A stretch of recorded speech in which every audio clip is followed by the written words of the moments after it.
اور ہمیں یہ سعادت اور توفیق دی کہ ہم اپنے پروردگار کے یہاں کر سجدہ ریز ہوئے۔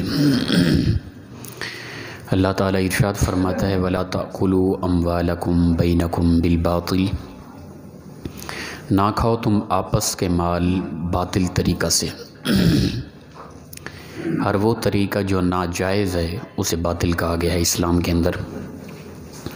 کسی بھی باطل انداز سے باطل طریقہ سے ایک دوسرے کا مال نہ کھاؤ۔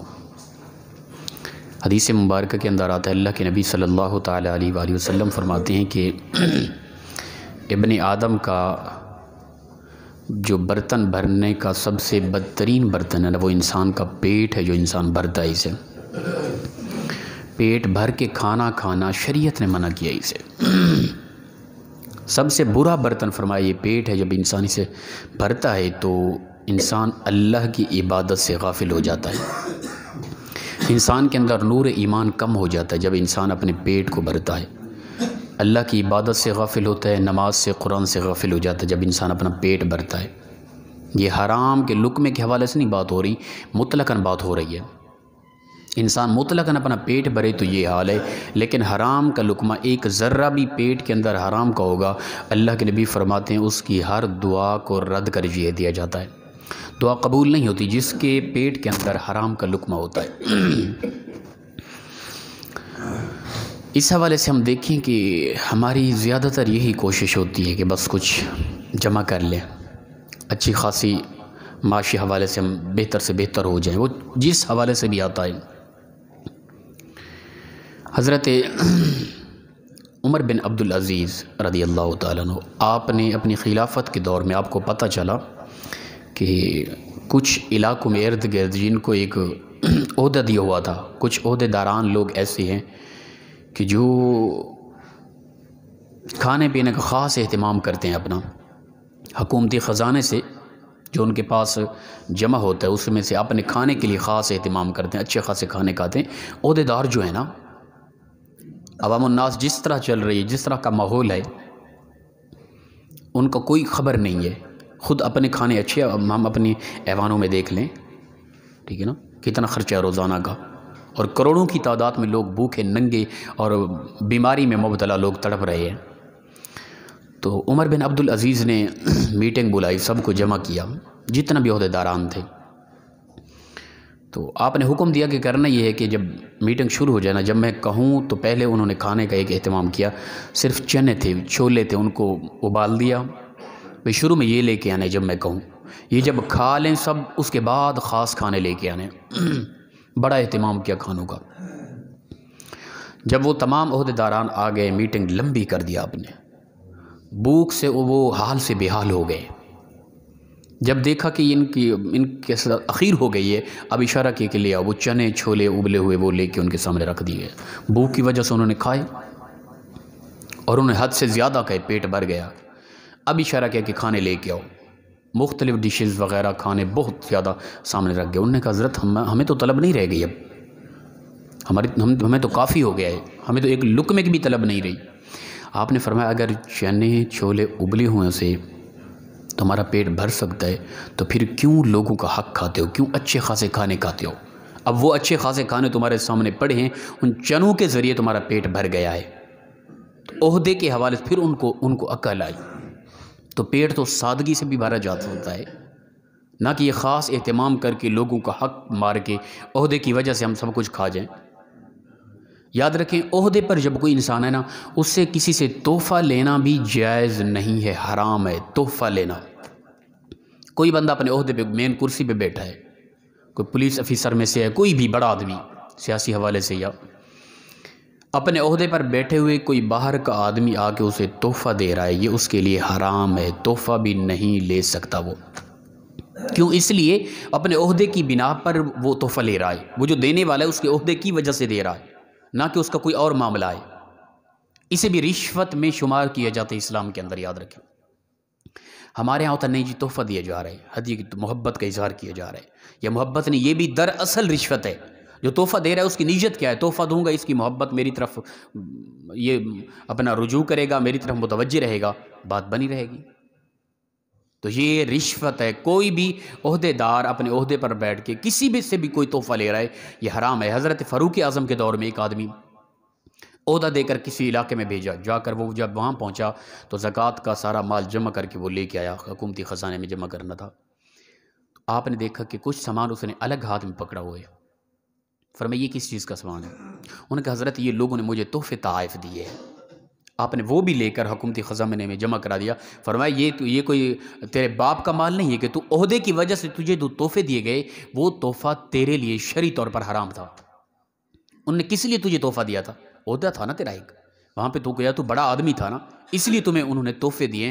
تو عہدے کے وقت کسی بھی انسان بڑے عہدے پہ ہے اس وقت تحفہ لینا بھی جائز نہیں ہے. اگر کوئی تحفہ بھی لے رہا ہے تو یہ بھی باطل طریقہ سے وہ مال کھا رہا ہے. حضرت ابوبکر صدیق رضی اللہ تعالیٰ عنہ اپنے گھر میں خواہش کی اپنی اہلیہ کو. دوپہر کا وقت تھا، کوئی یعنی کھانا کھانے کے علاوہ کوئی وقت تھا. فرمایا کہ کوئی کھانا تھوڑا سا میٹھا بنا کے ہیں کوئی ہے تو. آپ نے عرض کی کچھ بھی کھانے کے لیے نہیں ہے. خیر خاموش ہو گئے. کچھ دنوں کے بعد 5-10 دنوں کے بعد ان کی اہلیہ ایسے وقت میں کہ جب کھانا نہیں بنایا جاتا اس وقت میں وہ میٹھا کچھ بنا کے لے آئی. پوچھا یہ کہاں سے آیا؟ کہنے لگی یہ جو اپنا ہم آپ کی تنخواہ سے جو آتا ہے نا مال آٹا وغیرہ روزانہ کا، اس میں تھوڑا تھوڑا میں بچا کے رکھتی رہی، تھوڑا تھوڑا. 8-10 دنوں کے بعد اتنا تھوڑا سا ہوا ہے وہ میں نے بنا کے آپ کے سامنے پیش کیا ہے. آپ نے فرمایا اس کا مطلب یہ ہے کہ ہمارا جو حکومتی خزانے سے جو منتھلی یا روزانہ کا جو آتا ہے اس میں اتنا کم کر دیا جائے، پھر بھی ہمارا گزارا ہو جاتا ہے. جتنا وہ نکالتی رہی روزانہ کا اتنا آپ نے پیچھے سے کم کرا دیا. یہ ہیں ہمارے حکمران، یہ ہیں وقت کے خلیفہ، یہ ہے اسلام کی طبیعت، یہ اسلام کی سوچ اور فکر.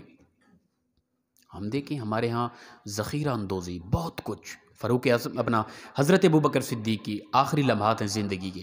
آپ نے فرمایا اسی لباس پھٹے پرانے ٹاکیاں لگی، وقت کے خلیفہ ہیں اسلام کے، اللہ کے نبی کے بعد اسلام کے وقت کے خلیفہ، پہلے خلیفہ اور تمام انبیاء کے بعد سب سے بڑا مقام پوری کائنات کے اندر جن کا، پھٹے پرانا لباس ٹاکیاں لگی ہوئی.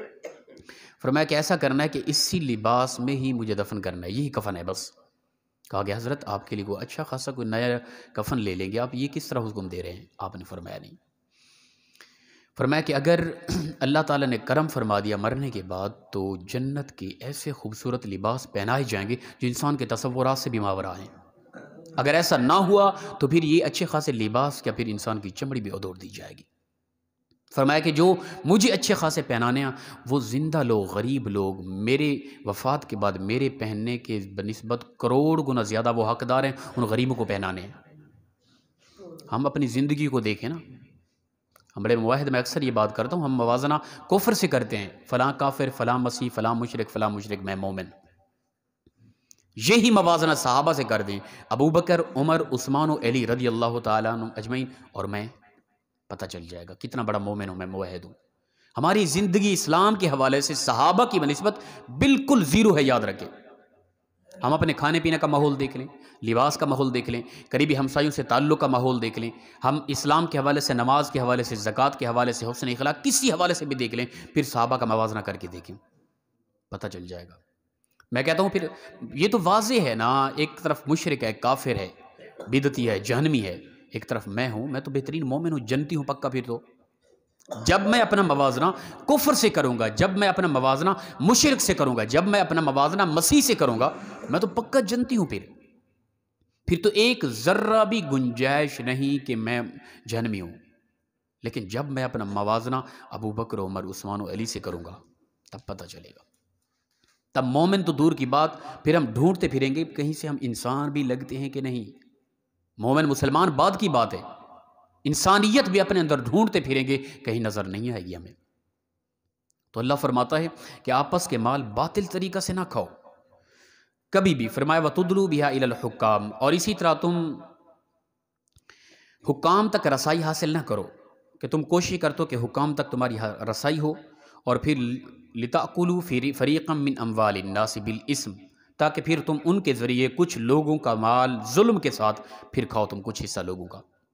تعلق ہوتے ہیں نا جو، پھر وہ مستیاں کر سکتے ہیں، وہ کسی کی عزتوں کو پامال کریں، کسی کا مال کہیں، کسی کی جائیداد پہ قبضہ کریں، جو چاہیں، وہ ان کا تعلق ہے نا بڑے لوگوں سے۔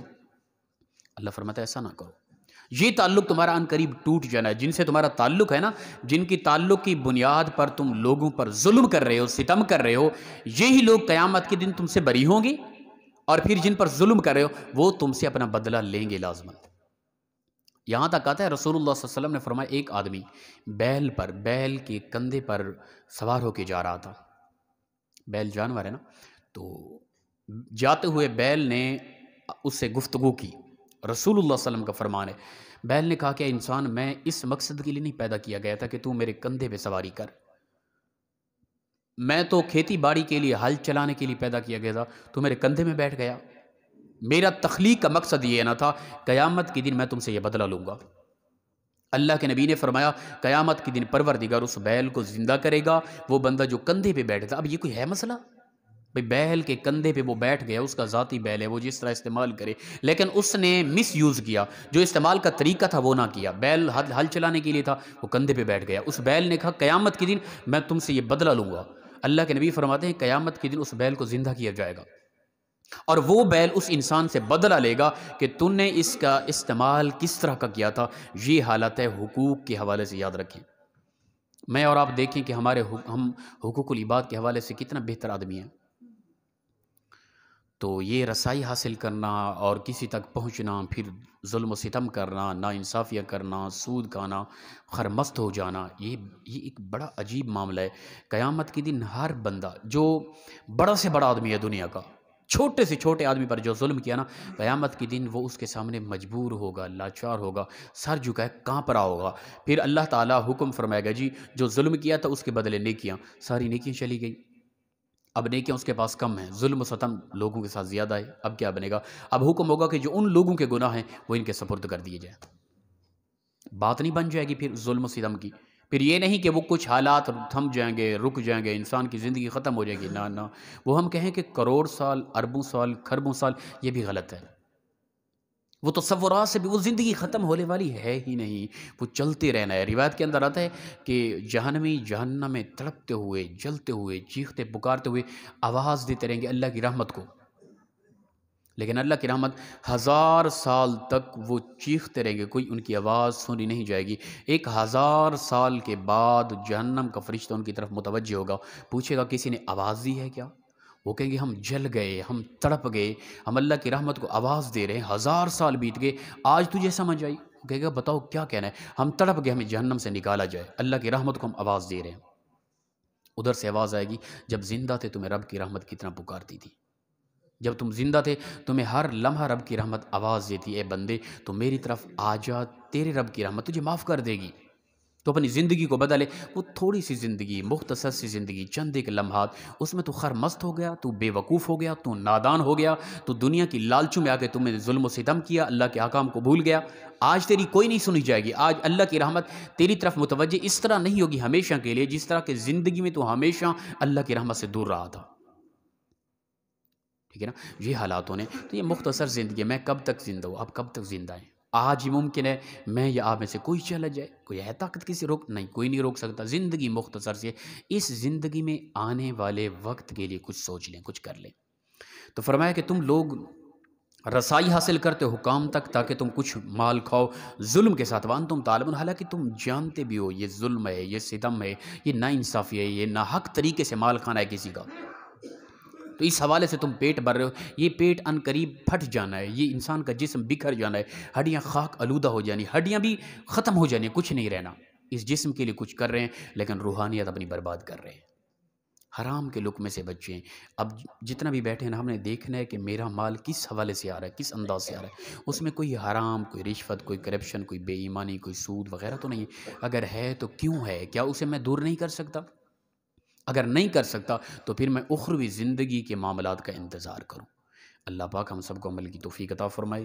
وآخر دعوانا ان الحمد للہ رب العالمین۔